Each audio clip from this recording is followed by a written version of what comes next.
وہ انہی جھاڑیوں میں غائب ہوئے ہیں اور چونکہ یہ ساحل کے قریب کا علاقہ ہے اسی لیے مجھے ایک اور شک پڑ رہا ہے، کرنل ریکارڈ نے کہا۔ کیا شک؟ ڈین نے چونک کر پوچھا۔ ہو سکتا ہے ان جھاڑیوں میں کسی کریک کا دہانہ موجود ہو اور وہ لوگ اس میں اتر کر سمندر میں چلے گئے ہوں، اسی لیے میں نے سب کو ایسا دہانہ تلاش کرنے کا حکم دیا ہے، کرنل ریکارڈ نے کہا۔ لیکن وہ تو غوطہ خوری کے لباسوں میں نہیں تھے، پھر سمندر میں زیادہ دیر کیسے رہ سکتے ہیں؟ اور اگر وہ اوپر آتے تو یقیناً کسی نہ کسی واچ ٹاور سے چیک ہو چکے ہوتے، ڈین نے کہا۔ دیکھو بہرحال تلاش تو کرنا ہے انہیں، کرنل ریکارڈ نے ہونٹ بھیجتے ہوئے کہا۔ کرنل یہاں ایک دہانہ ہے اور یہاں جھاڑیاں بھی سمٹی ہوئی ہیں اور کچلی ہوئی ہیں۔ اچانک جھاڑیوں میں سے ایک آدمی نے سیدھے کھڑے ہو کر چیختے ہوئے کہا اور کرنل ریکارڈ اور ڈین دونوں دوڑ کر جھاڑیوں میں گھسے اور انہیں چیرتے ہوئے اس آدمی کی طرف بڑھتے چلے گئے۔ ادھر ادھر بکھرے ہوئے مسلح افراد بھی اس طرف کو آنے لگے۔ ہاں بالکل، یہ لوگ اس کے اندر اترے ہیں، یہ دیکھو ان کے قدموں کے نشانات، ریکارڈ نے کہا۔ اور پھر اس نے زمین پر لیٹ کر اپنا کان اس دہانے کے ساتھ لگا دیا۔ نہیں، اندر سے کوئی آواز سنائی نہیں دے رہی۔ یا تو وہ لوگ دوسری طرف سمندر میں اتر گئے ہیں یا پھر کافی گہرائی میں ہیں اور بے حس و حرکت ہیں، ریکارڈ نے اٹھ کر کھڑے ہوتے ہوئے کہا۔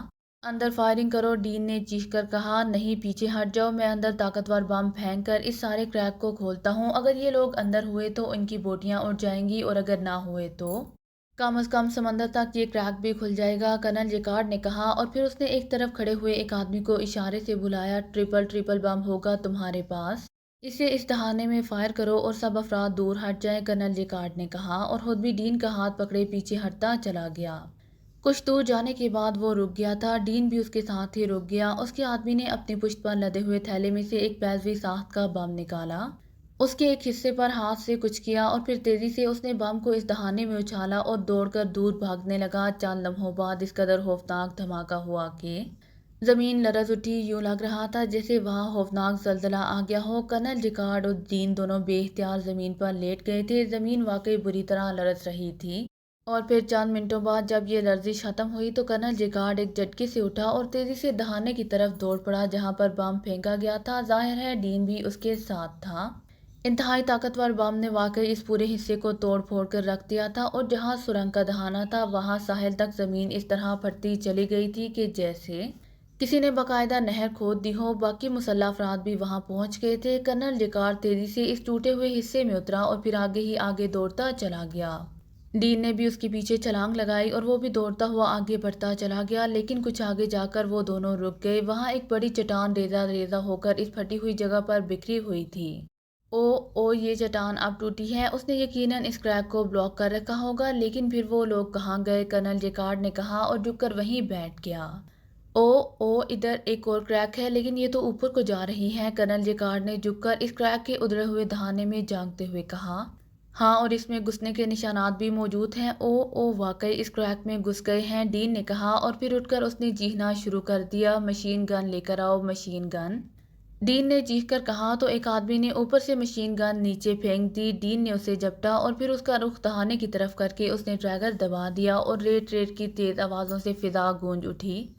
یہ کریک جزیرے پر ہی نکلتا ہے، اس کا دوسرا دہانہ تلاش کرو، کرنل ریکارڈ نے چیخ کر اپنے آدمیوں سے کہا اور ساتھ ہی ہاتھ سے بھی اشارہ کر دیا، اور اس کے آدمی تیزی سے اس طرف کو دوڑ پڑے۔ میگ 03 میزائل گن مجھے دو، کرنل ریکارڈ نے ایک طرف کھڑے ہوئے اپنے آدمی سے کہا اور اس نے کندھے سے لٹکی ہوئی میزائل گن اتار کر کرنل ریکارڈ کے حوالے کر دی۔ کرنل ریکارڈ نے گن کا رخ اس دہانے کے اندر کر کے ٹریگر دبا دیا۔ ایک دھماکہ ہوا اور سرر کی تیز آواز کے ساتھ ہی میزائل اندر کی طرف سرر کی آواز نکالتا دور جاتا سنائی دیا۔ ریکارڈ دوڑ کر کریک سے باہر آ گیا اور پھر دور ایک عمارت کی سائڈ سے دھماکے کی آواز سنائی دی۔ اسی لمحے ڈین بھی اوپر آ گیا تھا۔ ادھر وہ دور عمارت کی سائڈ میں دہانہ ہے، وہاں جا کر چیک کرو، ریکارڈ نے چیخ کر کہا، اور وہاں موجود سب افراد ادھر کو دوڑ پڑے۔ یہ عمارت فون روم ہے نا؟ کرنل ریکارڈ نے ڈین سے مخاطب ہو کر کہا۔ ہاں، ڈین نے جواب دیا اور ریکارڈ نے اثبات میں سر ہلا دیا۔ ہمیں خود وہاں جانا چاہیے، ڈین نے بے چین سے لہجے میں کہا۔ نہیں، جب تک ان کی لاشیں سامنے نہ آ جائیں ان کے قریب جانا خطرناک ہو سکتا ہے، اور اگر ہم ہی مارے گئے تو پھر اس جزیرے کا تسخیر ہونا کوئی مشکل نہیں ہوگا، کرنل ریکارڈ نے کہا، اور ڈین نے اثبات میں سر ہلا دیا۔ پھر تقریباً آدھے گھنٹے بعد ایک آدمی دوڑتا ہوا واپس آتا دکھائی دیا۔ کیا ہوا؟ کرنل ریکارڈ نے چیخ کر کہا۔ باس، وہاں کوئی آدمی نہیں ہے، ہم نے ادھر ادھر سب دیکھ لیا ہے، اس آدمی نے قریب آ کر کہا۔ دیکھا تم نے وہ لوگ ابھی زندہ ہیں؟ اس عمارت کا انچارج کون ہے؟ وہاں آدمی بھیجو اور معلوم کرو، کرنل جیکارڈ نے ڈین سے مخاطب ہو کر کہا۔ مکاف انچارج ہے، میں پہلے اس سے بات کرتا ہوں، اگر کوئی گڑبڑ ہوئی تو فون پر ہی پتہ چل جائے گا، ڈین نے کہا۔ ہاں یہ ٹھیک ہے، یہ انتہائی خطرناک لوگ ہیں، کرنل جیکارڈ نے کہا۔ اسپیشل فون جیپ میں موجود ہے، آؤ میرے ساتھ، ڈین نے کہا اور تیزی سے واپس جن کی طرف بڑھ گیا۔ کرنل جیکارڈ بھی اس کے ساتھ تھا اور پھر وہ تقریباً آگے پیچھے دوڑتے ہوئے اس جن سے گزر کر دوسری طرف موجود جیپ کے پاس پہنچ گئے۔ ڈین نے جلدی سے فرنٹ سیٹ اٹھائی اور نیچے بنے ہوئے باکس میں سے وہ اسپیشل وائرلیس فون پیس نکال لیا جس کی مدد سے وہ جزیرے میں موجود کسی بھی فون پر کہیں سے بھی بات کر سکتا تھا۔ اس نے اس کا بٹن آن کیا اور پھر تیزی سے نمبر ڈائل کرنے شروع کر دیے۔ یس، مکاف بول رہا ہوں۔ چند لمحوں بعد فون پیس کے ریسیور سے ایک آواز سنائی دی اور ڈین کے چہرے پر اطمینان کے تاثرات پھیلتے چلے گئے۔ مکاف کی طرف سے کال اٹینڈ کرنے کا مطلب تھا کہ وہاں یہ لوگ نہیں داخل ہوئے۔ صرف آواز سننے پر اکتفا مت کرو، وہاں آدمی بھیجو، ساتھ کھڑے کرنل جیکارڈ نے کہا اور ڈین نے اس بات میں سر ہلا دیا۔ چیف، ڈین بول رہا ہوں، ڈین نے کہا۔ یس چیف، مکاف نے مودبانہ لہجے میں کہا۔ فون روم کی کیا پوزیشن ہے؟ ڈین نے کہا۔ اوکے چیف، مکاف نے جواب دیتے ہوئے کہا۔ تم اپنے آدمیوں سمیت فون روم سے نکل کر باہر آ جاؤ فوراً، رابرٹ اور اس کے آدمی تمہیں چیک کرنے آ رہے ہیں، ان سے پورا تعاون کرو، ڈین نے تیز اور تحکمانہ لہجے میں کہا اور اس کے ساتھ ہی اس نے رابطہ آف کر کے فون پیس کو جیب میں باکس کے اندر رکھا اور اندر سے ایک چھوٹا سا ٹرانسمیٹر اٹھا کر اس نے اس پر فریکوینسی ایڈجسٹ کرنی شروع کر دی۔ ہیلو ہیلو چیف، ڈین کالنگ اوور، ڈین نے فریکوینسی ایڈجسٹ کر کے ایک بٹن دباتے ہوئے کال دینی شروع کر دی۔ Yes chief, Robert attending you over. چند لمحوں بعد ٹرانسمیٹر سے ایک سخت سی آواز سنائی دی۔ رابرٹ تم اس وقت کہاں ہو؟ اوور، ڈین نے تیز لہجے میں کہا۔ 60 پوائنٹ پر چیف، اوور، دوسری طرف سے کہا گیا۔ اوکے تم اپنے ساتھیوں کے ساتھ فوراً فون روم میں جاؤ، میں نے مکاف کو کہہ دیا ہے کہ وہ اپنے ساتھیوں سمیت باہر آ جاؤ، تم نے وہاں اچھی طرح چیکنگ کرنی ہے کہ کہیں دشمن ایجنٹ فون روم میں تو چھپے ہوئے نہیں ہیں، فون روم کے سارے کمرے، ساری عمارت کی تم نے اچھی طرح تلاشی لینی ہے، سمجھ گئے ہو؟ اور اگر وہاں وہ لوگ ہوں تو تم نے انہیں فوری طور پر ہلاک کر دینا ہے بغیر کوئی وقت ضائع کیے، وہ انتہائی خطرناک ترین لوگ ہیں، اوور، ڈین نے تیز لہجے میں کہا۔ یس چیف، اوور، دوسری طرف سے کہا گیا اور فوراً مجھے اس ٹرانسمیٹر پر رپورٹ دینا، اوور اینڈ آل، ڈین نے کہا اور ٹرانسمیٹر آف کر دیا۔ رابرٹ بے حد ہوشیار آدمی ہیں، ویسے تو مجھے یقین ہے کہ یہ لوگ فون روم میں نہیں گئے، ورنہ مکاف اس طرح اطمینان سے بات نہ کرتا، لیکن اگر گئے ہیں تو وہ لازماً وہاں کسی جگہ چھپے ہوئے ہوں گے اور رابرٹ ان معاملات میں بے حد ہوشیار ہے۔ ڈین نے سیٹ سیدھی کر کے ٹرانسمیٹر کو سیٹ پر رکھتے ہوئے کہا۔ یہ رابرٹ کتنی دیر میں وہاں پہنچے گا؟ کرنل جیکارڈ نے ہونٹ چباتے ہوئے کہا۔ اس کی ڈیوٹی پوائنٹ 60 پر ہے اور پوائنٹ 60 فون روم سے قریب ہے، اسی لیے وہ زیادہ سے زیادہ 4-5 منٹ میں پہنچ جائے گا، ڈین نے کہا اور جیکارڈ نے اس بات میں سر ہلا دیا۔ یہ عمران آواز بدلنے اور آواز کی نقل کرنے کا بھی ماہر ہے اور میک اپ میں بھی، اب تم نے دیکھا کہ یہ کس طرح جزیرے میں داخل ہوئے اور اب جب یہ بھاگ رہے تھے تو ان کے جسموں پر جزیرے کے محافظوں کی ہی یونیفارم تھی۔ چند لمحوں کی خاموشی کے بعد کرنل جیکارڈ نے کہا، ہاں میں ان کی صلاحیتوں پر واقعی دنگ رہ گیا ہوں، یہ تو مجھے انسانوں کی بجائے مافوق الفطرت لگنے لگ گئے ہیں، انہیں جزیرے تک پہنچنے سے روکنے کے لیے ہم نے کیا نہیں کیا، لیکن اس کے باوجود یہ جزیرے تک نہ صرف صحیح سلامت پہنچ گئے بلکہ اندر بھی داخل ہو گئے، ڈین نے کہا۔ اگر رابرٹ 2 جزیرے کے اس تمہارے آدمی سے بات نہ ہوتی تو ہم بے خبر رہ جاتے، پھر تو یہ لوگ یہاں سے ہر صورت میں فارمولہ لے جاتے، او بات کرتے کرتے اچانک کرنل جیکارڈ چونک پڑا۔ کیا ہوا؟ ڈین نے بھی چونکتے ہوئے کہا۔ یہ جہاں بھی ہوں گے بہرحال سیکشن 2 پر ہی پہنچیں گے، ہمیں سب سے زیادہ توجہ بہرحال وہیں دینی چاہیے، کرنل جیکارڈ نے کہا۔ فکر نہ کرو، میں نے وہاں فل فورس لگا دی ہے، یہ وہاں کسی صورت بھی داخل نہیں ہو سکتے، اور دوسری بات یہ کہ انہیں کیسے معلوم ہو سکتا ہے کہ وہاں ان کا فارمولہ موجود ہے، اور پھر انہیں تو یہ بھی معلوم نہیں ہو سکتا کہ سیکشن 2 کون سی عمارت ہے، ڈین نے کہا۔ انہیں کسی نہ کسی طرح سب کچھ معلوم ہو جاتا ہے، کس طرح ہوتا ہے یہ کوئی بھی نہیں بتا سکتا، لیکن بہرحال ہو جاتا ہے، تمہارے اس رابرٹ کی رپورٹ آ جائے پھر میں خود وہاں جاتا ہوں، کرنل جیکارڈ نے کہا اور ڈین نے اس بات میں سر ہلا دیا، اور پھر اس طرح انہیں باتیں کرتے ہوئے 10-15 منٹ گزر گئے، لیکن رابرٹ کی طرف سے کوئی کال نہ آئی۔ رابرٹ سے بات کرو، کافی دیر ہو گئی ہے، جیکارڈ نے بے چین سے لہجے میں کہا۔ ہاں، ڈین نے کہا اور سیٹ پر پڑا ہوا ٹرانسمیٹر اٹھا کر اس نے بٹن دبا دیا۔ ہیلو ہیلو چیف، ڈین کالنگ اوور، ڈین نے بار بار کال دینا شروع کر دی، لیکن جب کافی دیر تک کال کے باوجود دوسری طرف سے کال اٹینڈ نہ کی گئی تو ڈین کے چہرے پر پریشانی کے تاثرات پھیلتے چلے گئے۔ او یہ کیا ہوا؟ رابرٹ کال اٹینڈ نہیں کر رہا، میں فون کرتا ہوں، ڈین نے بوکھلائے ہوئے لہجے میں کہا اور ٹرانسمیٹر آف کر کے اس نے جلدی سے سیٹ اٹھائی اور نیچے بنے ہوئے باکس میں موجود فون پیس اٹھا کر اس نے ٹرانسمیٹر اندر رکھا اور فون پیس کو آن کر کے اس نے تیزی سے بٹن دبانے شروع کر دیے۔ بیل جا رہی ہے لیکن وہاں سے کوئی اٹینڈ نہیں کر رہا۔ یہ کیسے ہو سکتا ہے؟ ڈین نے کہا۔ آؤ، وہاں یقیناً کوئی گڑبڑ ہے، آؤ، کرنل جیکارڈ نے کہا اور بھاگ کر اپنی جیپ کی طرف بڑھ گیا۔ ڈین نے سیٹ سیدھی کی اور اچھل کر اس پر بیٹھ گیا۔ ڈرائیور آرتھر پہلے ہی ڈرائیونگ سیٹ پر بیٹھا ہوا تھا۔ فون روم چلو جلدی، ڈین نے کہا اور آرتھر نے ایک لمحے میں انجن سٹارٹ کر کے جیپ کو ایک جھٹکے سے آگے بڑھا کر موڑا اور پھر اسے فون روم کی طرف بڑھائے لیے گیا۔ کرنل جیکارڈ کی جیپ اس کے عقب میں تھی۔ تھوڑی دیر بعد دونوں جیپیں فون روم کے کھلے دروازے کے سامنے پہنچ کر رک گئیں اور ڈین جیپ رکتے ہی اچھل کر نیچے اترا اور دوڑتا ہوا کھلے دروازے سے اندر داخل ہو گیا۔ اس کے پیچھے کرنل جیکارڈ بھی دوڑتا ہوا آیا اور پھر وہ دونوں چند لمحوں بعد جب فون روم کے ہال میں پہنچے تو اس طرح ٹھٹک کر رک گئے جیسے چابی والے کھلونوں کی چابی ختم ہو جانے پر وہ یکلحد رک جاتے ہیں۔ وہاں رابرٹ، اس کے ساتھیوں اور مکاف اور اس کے ساتھیوں کی لاشیں بکھری پڑی تھیں۔ مکاف اور اس کے تینوں ساتھیوں کے لباس بھی غائب تھے۔ او یہ لوگ یہاں آئے تھے اور انہوں نے مکاف اور اس کے ساتھیوں کا میک اپ کر لیا ہے۔ رابرٹ اور اس کے ساتھی بھی اسی لیے دھوکہ کھا گئے ہوں گے، ڈین نے تیز لہجے میں کہا۔ اب ہمیں لازماً سیکشن 2 کی حفاظت کرنی چاہیے اور کوئی صورت نہیں ہے، کرنل جیکارڈ نے کہا اور مڑ کر واپس بیرونی دروازے کی طرف دوڑ پڑا۔ ڈین بھی اس کے پیچھے تھا۔ سیکشن 2 خاصی وسیع عمارت تھی اور یہ عمارت اس انداز میں بنائی گئی تھی جیسے قدیم زمانے میں کوئی جنگلی قلعہ بنایا جاتا تھا۔ چاروں طرف انتہائی مضبوط، ٹھوس اور اونچی فصیل نما دیوار تھی اور اس دیوار کے اوپر جگہ جگہ روزن بنے ہوئے نظر آ رہے تھے اور یہ روزن تاریک تھے۔ اس کا مطلب تھا کہ یہ ان کی دوسری طرف بھی بند جگہ ہے۔ عمارت کے گرد مسلح افراد تقریباً 20-20 گز کے فاصلے پر دو دو کی تعداد میں موجود تھے اور وہ اس طرح چوکنا نظر آ رہے تھے جیسے انہیں کسی بھی لمحے کسی طرف سے حملے کا خطرہ ہو۔ فصیل کے درمیان ایک بڑا سا پھاٹک تھا جو فولادی تھا اور بند تھا اور اس کے باہر 8 مسلح افراد موجود تھے۔ واہ، یہ تو پورا قلعہ ہے، عمران نے سیکشن 2 کی عمارت کا جائزہ لیتے ہوئے کہا۔ وہ اس وقت اس عمارت سے کچھ فاصلے پر گھنی جھاڑیوں کی اوٹ میں موجود تھے۔ فون روم سے نکلنے کے بعد وہ سیکشن 2 کی عمارت کی طرف اس طرح بڑھ رہے تھے جیسے ان کا تعلق بھی یہاں کے حفاظتی دستے سے ہو، چونکہ یہاں موجود سب افراد ایک ہی رنگ اور قسم کی یونیفارم استعمال کرتے تھے، اس لیے اس یونیفارم کی وجہ سے دور سے ان پر شک نہیں کیا جا سکتا تھا اور صرف نزدیک آ کر ہی پہچانا جا سکتا تھا۔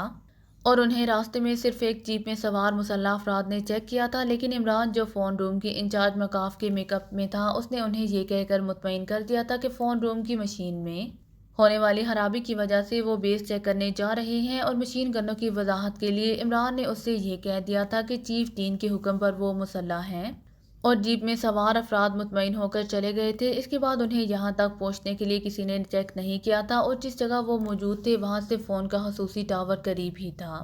یہاں چونکہ اونچی جھاڑیاں تھیں اسی لیے وہ ان کی اوٹ میں ہو کر اطمینان سے سیکشن 2 کی عمارت کا جائزہ لینے میں مصروف تھے۔ ہو سکتا ہے انہوں نے فارمولا اور اس سائنسدان کو یہاں سے شفٹ کر دیا ہو، صفدر نے کہا۔ اگر ایسا ہوتا تو اس کی حفاظت اس انداز میں نہ کی جا رہی ہوتی، اور دوسری بات یہ کہ انہیں یہ معلوم نہیں ہو سکتا کہ ہمیں اس بات کا علم ہو چکا ہے کہ سائنسدان سیکشن 2 کی عمارت میں ہیں اور سیکشن 2 کی عمارت کون سی ہے؟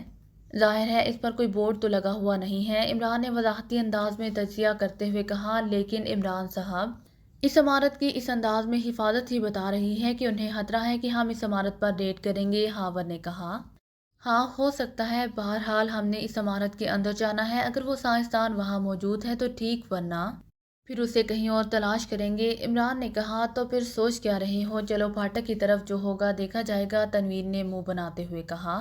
نہیں، اس طرح کے حالات میں ایسا اقدام صریحاً خودکشی کے مترادف ہے، عمران سے پہلے صفدر بول پڑا۔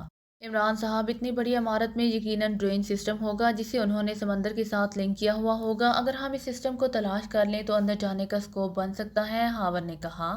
نہیں، میں ایسے گندے راستے سے نہیں جا سکتا، ہمارے پاس بم موجود ہیں، مشین گنیں ہیں، اگر تم نہیں جانا چاہتے تو یہیں رکو، میں جاتا ہوں اندر، تنویر نے کہا۔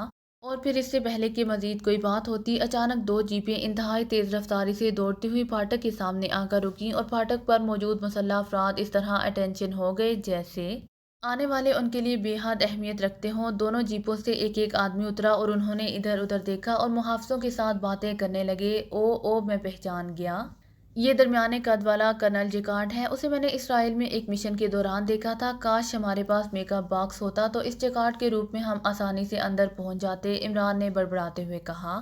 اسی لمحے وہ دونوں افراد ایک پر پھر جیپوں میں بیٹھے اور جیپیں آگے بڑھیں۔ دونوں جیپوں نے عمارت کے گرد راؤنڈ کیا اور پھر تیزی سے بائیں ہاتھ پر آگے بڑھتی ہوئی ان کی نظروں سے غائب ہو گئیں۔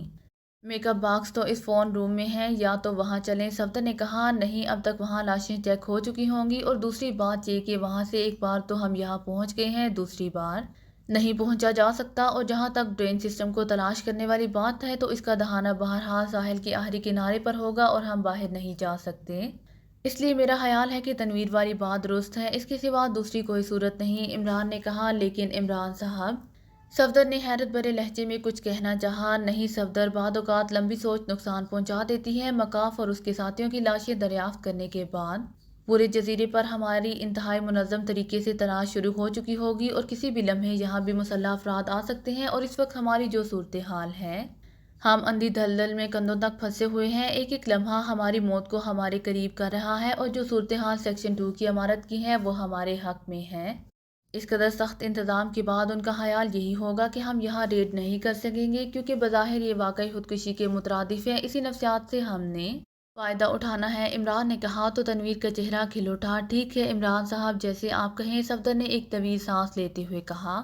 اب میری بات سن لو، ہم یہاں سے نکل کر اس طرح پھاٹک کی طرف چلیں گے جیسے ہم کسی خاص مقصد کے تحت وہاں جا رہے ہوں۔ ہماری چال میں اطمینان اور اعتماد ہونا چاہیے، تاکہ جب تک ہم پھاٹک تک نہ پہنچ جائیں وہ لوگ ہمیں نہ روکیں۔ وہاں پہنچنے کے بعد ہم نے دو اطراف میں فوری کام کرنا ہوگا۔ میں وہاں موجود مسلح افراد کا خاتمہ کروں گا، تنویر پھاٹک پر بم مارے گا، صفدر اور ہاور دائیں بائیں موجود مسلح افراد پر فائر کھولیں گے۔ یہ سب کچھ بیک وقت اور چند لمحوں میں ہو جانا چاہیے۔ جو بھی ذرا سا ڈھیلا پڑا تو پھر ہماری موت یقینی ہے۔ مطلب ہے کہ ان کے سنبھلنے سے پہلے ہمیں عمارت کے اندر پہنچ جانا چاہیے۔ عمارت کے اندر اول تو اس طرح کے حفاظتی انتظامات نہ ہوں گے، اور اگر ہوں گے تو اندر کوریج ہو سکتی ہے، عمران نے کہا۔ لیکن عمران صاحب، ہم اس طرح اندر بری طرح پھنس بھی جائیں گے، واپسی کس طرح ہوگی؟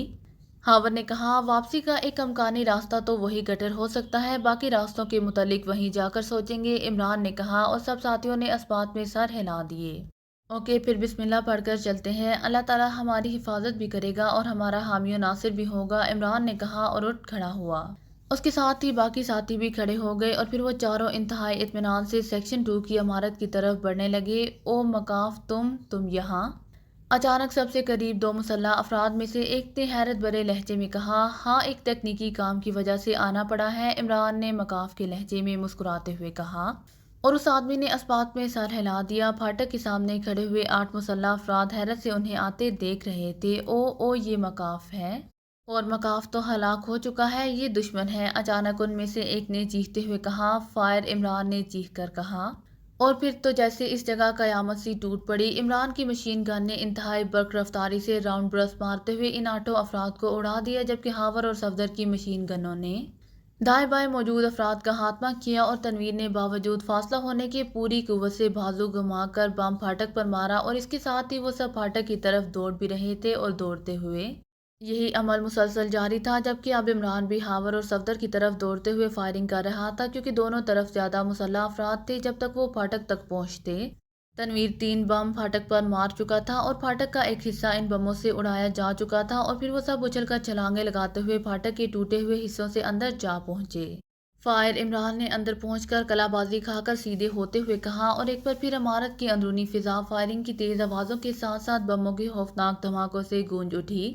اندر موجود افراد کی جیہیں فائرنگ اور بم دھماکوں میں دب کر رہ گئی تھیں، اور پھر اسی طرح بے تحاشا اور اندھا دھند فائرنگ کرتے ہوئے وہ بجلی کی سی تیزی سے صحن کراس کرتے ہوئے برآمدے میں جا پہنچے، اور برآمدے سے نکل کر پھاٹک کی طرف آتے ہوئے 4 مسلح افراد پہلے ہی راؤنڈ میں ڈھیر ہو گئے تھے۔ ان میں سے ایک نے پھرتی دکھانے کی کوشش کی تھی، لیکن تنویر کے پھینکے ہوئے بم نے اسے بھی چاٹ لیا تھا۔ اس سارے ہنگامے میں انہیں صرف 1 یا 2 منٹ لگے تھے۔ اسی لمحے یکلہت خوفناک تیز فائرنگ شروع ہو گئی، اور یہ فائرنگ عمارت کے اوپر والے حصے سے پھاٹک کی طرف ہو رہی تھی، اور عمران بے اختیار مسکرا دیا۔ عمارت کے اوپر موجود محافظوں نے اب سنبھل کر اندھا دھند فائرنگ شروع کر دی تھی، اور یہ عمران اور اس کے ساتھیوں کے نقطہ نظر سے ان کی حمایت میں تھی کہ اس طرح باہر سے اندر کوئی آ نہیں سکتا تھا۔ عمران اور اس کے ساتھی دوڑتے ہوئے عمارت کے اندر داخل ہوئے ہی تھے کہ اچانک ایک سائڈ کا دروازہ کھلا، اور ایک ادھیڑ عمر آدمی بوکھلائے ہوئے انداز میں باہر نکلا ہی تھا کہ عمران نے یکلہت اس کے سینے پر مشین گن رکھی، اور پھر اسے دھکیلتے ہوئے کمرے کے اندر لے گیا۔ دوسرے لمحے اس کا ہاتھ گھوما اور وہ ادھیڑ عمر آدمی چیختا ہوا اچھل کر پہلو کے بال گرا۔ کہاں ہے وہ سائنسدان جو ایکریمیا سے آیا ہے؟ عمران نے اس کی پسلیوں میں پیر مارتے ہوئے کہا۔ نیچے تہخانے میں اس آدمی نے انتہائی کربناک لہجے میں کہا، اور عمران نے جھک کر اسے گردن سے پکڑا اور ایک جھٹکے سے کھڑا کر دیا۔ لے چلو ہمیں ورنہ، عمران نے گھراتے ہوئے کہا۔ آؤ آؤ، مجھے مت مارو، میں لے چلتا ہوں، اس آدمی نے انتہائی خوفزدہ لہجے میں کہا۔ اس کا انداز بتا رہا تھا کہ وہ فیلڈ کا آدمی نہیں ہے۔ کہاں سے ہے راستہ؟ جلدی بتاؤ، عمران نے گھراتے ہوئے لہجے میں کہا۔ یہیں اسی کمرے سے ہے، اس آدمی نے خوف سے کانپتے ہوئے لہجے میں کہا۔ آ جاؤ، اندر آ جاؤ، عمران نے چیخ کر اپنے ساتھیوں سے کہا، جو باہر ہی رک گئے تھے، اور دوسرے لمحے وہ تینوں تیزی سے اندر داخل ہوئے۔ دروازہ بند کر کے لاک کر دو، عمران نے کہا، اور ہاور نے دروازہ بند کر کے لاک کر دیا۔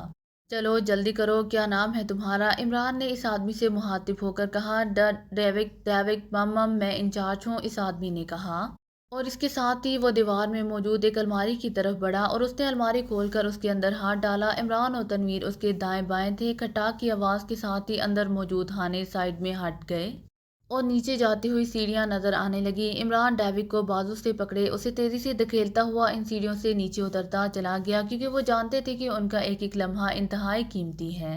یہ ایک چھوٹا سا کمرہ تھا جس کے آگے سرنگ نما راستہ نیچے جا رہا تھا، اور وہ سب ڈیوک کے ساتھ اس سرنگ میں دوڑتے ہوئے آگے بڑھتے چلے گئے۔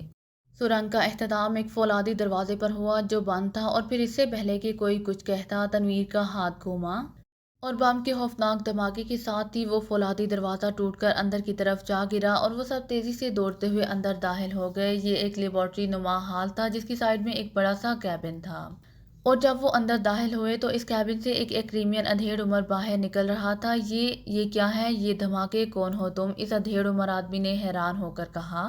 تم ہی وہ سائنسدان ہو جسے چیف نے ایکریمیا سے بلوایا ہے فارمولا مکمل کرنے کے لیے؟ عمران نے تیزی سے اس کی طرف بڑھتے ہوئے کہا۔ ہاں، میں ڈاکٹر چارلس ہوں، مگر ادھیڑ عمر سائنسدان نے حیران ہو کر کہا۔ ڈاکٹر چارلس، وہ فارمولا جو تمہیں دیا گیا تھا وہ کہاں ہے؟ عمران نے کہا۔ مگر کیوں؟ تم کیوں پوچھ رہے ہو؟ ڈاکٹر چارلس نے کہا۔ لیکن اس سے پہلے کہ اس کا فقرہ ختم ہوتا، تنویر کا ہاتھ گھوما اور ڈاکٹر چارلس بری طرح چیختا ہوا اچھل کر 2 فٹ دور فرش پر جا گرا۔ جلدی بتاؤ کہاں ہے ورنہ، تنویر نے اس کی پسلیوں پر ضرب لگاتے ہوئے گھرا کر کہا۔ رک جاؤ، یہ سائنسدان ہے، عمران نے تنویر سے کہا جو دوسری ضرب لگانے ہی والا تھا، اور تنویر ایک قدم پیچھے ہٹ گیا۔ دیکھو ڈاکٹر چارلس، اگر تم مرنا نہیں چاہتے تو وہ فارمولا میرے حوالے کر دو، ورنہ، عمران نے جھک کر اٹھتے ہوئے ڈاکٹر چارلس کو گردن سے پکڑ کر ایک جھٹکے سے کھڑا کرتے ہوئے کہا۔ وہ سیف میں ہے۔ سیف میں؟ ڈاکٹر چارلس نے رک کر کہا۔ وہ انتہائی خوفزدہ نظر آ رہا تھا۔ چلو میرے ساتھ اور اسے نکالو، تم یہاں کا خیال رکھنا، اور اگر ڈیوک ذرا بھی حرکت کرے تو گولیوں سے اڑا دینا۔ تنویر، تم اور ہاور دونوں سرنگ کے دہانے پر پہنچو، اور آنے والے کو ہر صورت میں وہاں روکنا تمہارا کام ہوگا۔ یہاں ڈیوک کے پاس صرف سفر رہے گا۔ عمران نے جلدی ہدایات دیں اور ڈاکٹر چارلس کو بازو سے پکڑ کر گھسیٹتا ہوا اس کیبن میں لے گیا، اور چند منٹوں میں دیوار میں موجود ایک خفیہ سیف سے وہ فارمولا برآمد کرانے میں کامیاب ہو گیا جو کنت سعید سے حاصل کیا گیا تھا۔ تم نے جو کچھ تحقیق کی ہے وہ کاغذات، عمران نے گھراتے ہوئے کہا، اور ڈاکٹر چارلس نے وہ فائل بھی ایک الماری سے نکال کر دے دی۔ اسی لمحے دور سے فائرنگ اور دھماکوں کی آوازیں سنائی دینے لگیں۔ عمران نے ایک نظر دونوں فائلوں کو دیکھا، اور پھر انہیں موڑ کر اس نے اندرونی جیب میں ڈالا، اور اس کے ساتھ ہی وہ تیزی سے پیچھے ہٹا، اور دوسرے لمحے اس نے جیب سے مشین پسٹل نکالا اور ڈاکٹر چارلس پر فائر کھول دیا۔ ڈاکٹر چارلس چیختا ہوا الٹ کر گرا ہی تھا کہ عمران تیزی سے دوڑتا ہوا باہر آ گیا۔ اب دھماکوں اور فائرنگ میں شدت آ گئی تھی، اور باہر موجود صفدر کے چہرے پر بے پناہ بے چینی کے تاثرات نمایاں تھے۔ یہاں سے گٹر کا دہانہ کہاں ہے جو باہر سمندر میں گندا پانی گراتا ہے؟ جلدی بتاؤ، عمران نے باہر نکل کر چیخ کر ڈیوک سے کہا۔ وہ ادھر راہداری میں ہے، ڈیوک نے کہا۔ چلو صفدر، اسے لے کر، اور جیسے ہی دہانہ کھلے ہمیں آواز دے دینا۔ میں تنویر اور ہاور کی طرف جا رہا ہوں، عمران نے کہا، اور تیزی سے راہداری کی طرف دوڑ پڑا جہاں اوٹ لے کر ہاور اور تنویر مسلسل سامنے فائر کیے جا رہے تھے۔ پیچھے آ جاؤ دونوں، اور تنویر، تمہارے پاس 33X بم ہے، اسے فائر کر کے یہ سرنگ بند کر دو، عمران نے چیخ کر کہا، اور دوسرے لمحے وہ دونوں اوٹ سے نکل کر اچھل کر پیچھے آئے، اور پھر دوڑتے ہوئے تنویر کا ہاتھ گھوما اور خوفناک اور کان پھاڑ دھماکے کے ساتھ ہی جیسے پوری عمارت میں زلزلہ سا آ گیا، اور اس کے ساتھ ہی عمران، ہاور اور تنویر تینوں نے لمبی چھلانگیں لگائیں، اور وہ سب پرندوں کی طرح اڑتے ہوئے جیسے ہی ہال میں آ کر گرے۔ خوفناک دھماکوں کے ساتھ ہی سرنگ کی چھت اور سائڈ کی دیواریں ٹوٹ کر ایک دوسرے سے مل گئیں۔ عمران صاحب ادھر۔ اسی لمحے ایک سائڈ سے صفدر نے دوڑ کر واپس آتے ہوئے کہا اور وہ تینوں ہی صفدر کی طرف دوڑ پڑے۔ وہ ڈیوک، عمران نے دوڑتے ہوئے کہا، میں نے اسے ہلاک کر کے گٹر میں پھینک دیا ہے، صفدر نے کہا، اور چند لمحوں بعد وہ گٹر کے بڑے سے کھلے ہوئے دہانے میں نظر آنے والی سیڑھیوں میں اترتے چلے گئے۔ ڈیوک کی لاش گٹر کے اندر پڑی ہوئی تھی۔ سب سے آخر میں عمران اترا اور اس کے ساتھ ہی اس نے گٹر کا بڑا سا اور بھاری ڈھکنا دونوں ہاتھوں سے کھسکا کر اس دہانے کے اوپر رکھا اور پھر نیچے اترتا چلا گیا۔ گٹر کافی بڑا تھا اور پانی اس کے درمیان میں نالے کی صورت میں بہہ رہا تھا، لیکن گپ اندھیرا اور گیس کی تیز بو نے انہیں ایک لمحے میں بتا دیا تھا کہ یہاں ان کے ساتھ کیا ہو سکتا ہے۔ فائرنگ کرو، اس سے روشنی ہوگی، اور بھاگو دائیں طرف، اس طرف سمندر ہے، عمران نے نیچے اترتے ہوئے چیخ کر کہا۔ اور اسی لمحے مشین گن کی ریٹ شروع ہو گئی اور واقعی مشین گن کی فائرنگ سے ہونے والے شعلوں نے انہیں راستہ سمجھا دیا اور دوسرے لمحے وہ بے تحاشا اور اندھا دھند دوڑتے ہوئے آگے بڑھتے چلے گئے۔ بھاگو بھاگو، گٹر کی لمبائی کافی ہے اور ہم کسی بھی لمحے گیس کی وجہ سے یہاں گر سکتے ہیں، عمران نے کہا، اور وہ سب واقعی اپنی پوری رفتار سے بھاگ پڑے۔ گٹر چونکہ بڑی عمارت کے لیے بنایا گیا تھا، اسی لیے کافی بڑا بھی تھا اور بالکل سیدھا تھا، اور پھر تھوڑی دیر بعد انہیں دور سے ہلکی سی روشنی کا احساس ہونے لگا اور ان کے پہلے ہی مشین کی طرف دوڑتے ہوئے قدم اور تیزی سے اٹھنے لگ گئے، اور چند لمحوں بعد ہی وہ اس دہانے تک پہنچ گئے اور اب انہیں دور دور تک پھیلا ہوا سمندر صاف دکھائی دے رہا تھا۔ دہانہ سمندر سے تقریباً 8-10 فٹ بلندی پر تھا۔ سمندر میں کود جاؤ اور تیرتے ہوئے بائیں ہاتھ پر تقریباً 100 گز دور پہنچ کر دوبارہ ساحل پر چڑھ جانا، عمران نے ہامتے ہوئے لہجے میں کہا، اور اس کے ساتھ ہی ایک ایک کر کے گٹر کے کھلے دہانے سے سمندر میں کودتے چلے گئے۔ جبکہ عمران وہیں دہانے پر ہی رک گیا۔ اس نے بجلی کی سی تیزی سے یونیفارم کی اندرونی جیب سے وہ دونوں فائلیں نکال کر یونیفارم کی جیکٹ کی بیرونی جیب میں رکھیں اور جیکٹ اتار دی۔ اس کے بعد اس نے اندر پہنے ہوئے اپنے لباس کی ایک جیب سے نیلے رنگ کا لفافہ نکالا۔ دونوں فائلیں اس نے اس لفافے میں ڈالیں اور پھر اس کے سرے پر لگی ہوئی مخصوص زپ بند کر کے اس نے یہ لفافہ بھی اندرونی لباس کی اندرونی جیب میں منتقل کر دیا۔ اب اس مخصوص لفافے کی وجہ سے کاغذات ہر قسم کی نمی سے مکمل طور پر محفوظ ہو چکے تھے، اور پھر جیکٹ دوبارہ پہن کر اس نے اس کے بٹن بند کیے اور تیزی سے دہانے کی طرف بڑھ گیا۔ چند لمحوں بعد وہ پانی کی تہہ میں اترتا چلا جا رہا تھا۔ کچھ گہرائی میں جانے کے بعد اس نے تیزی سے بائیں ہاتھ پر پانی کے اندر ہی تیرنا شروع کر دیا۔ پھر اس نے فاصلے پر پہنچ کر جو اس کے ساتھیوں کو بتایا تھا، اس نے جیسے ہی سر باہر نکال کر سانس لیا، صفدر کی آواز اس کے کانوں سے ٹکرائی۔ اوپر آ جائیں عمران صاحب، صفدر نے کہا، اور عمران نے تیزی سے سر موڑ کر ادھر دیکھا اور پھر تیرتا ہوا ادھر کو بڑھ گیا، اور چند لمحوں بعد وہ صفدر کی طرف سے ساحل پر پہنچ چکا تھا۔ یہاں بھی جھاڑیاں موجود تھیں اور سب ساتھی انہی جھاڑیوں میں چھپے ہوئے تھے۔ اب کیا کرنا ہے؟ اب یہاں تک تو آ گئے ہیں، لیکن آگے؟ صفدر نے کہا، آگے سمندر ہے اور پیچھے موت، عمران نے مسکراتے ہوئے کہا۔ عمران صاحب، اس بار ہم نے واپسی کا کوئی بندوبست ہی نہیں کیا۔ ہم کب تک یہاں چھپے رہیں گے؟ لازماً وہ لوگ سمجھ جائیں گے کہ ہم گٹر کے راستے فرار ہوئے ہیں۔ ابھی وہ اندر مصروف ہیں، لیکن جیسے ہی وہ سنبھلے انہوں نے واچ ٹاوروں سے باہر کی چیکنگ شروع کر دینی ہے۔ ہاور نے کہا، میں نے اب سانس لے لیا ہے، گھبراؤ نہیں۔ کم از کم اتنا تو ہو گیا کہ ہم بہرحال وہ فارمولہ ان کے قبضے سے نکال لائے ہیں۔ اب ہمیں وہاں پہنچنا ہوگا جہاں ہمارے جدید غوطہ خوری والے لباس موجود ہیں۔ اسی لیے میں نے تمہیں بائیں ہاتھ جانے کے لیے کہا تھا، لیکن ہم نے پانی کے اندر تیر کر جانا ہے۔ آؤ، عمران نے کہا، اور ایک بار پھر اٹھ کر وہ سمندر کی طرف بڑھ گیا، اور دوسرے لمحے اس نے پانی کے اندر چھلانگ لگا دی۔ اس کے پیچھے اس کے ساتھی بھی تھے، اور پھر وہ پانی کے اندر ہی تیزی سے تیرتے ہوئے آگے بڑھتے چلے گئے۔ سانس لینے کے لیے وہ ایک لمحے کے لیے سطح پر جاتے اور پھر غوطہ لگا کر آگے بڑھتے چلے جا رہے تھے۔ اگر آپ کو میری ویڈیو پسند آئے تو please like, share and subscribe کرنا مت بھولیے گا۔ جزاک اللہ۔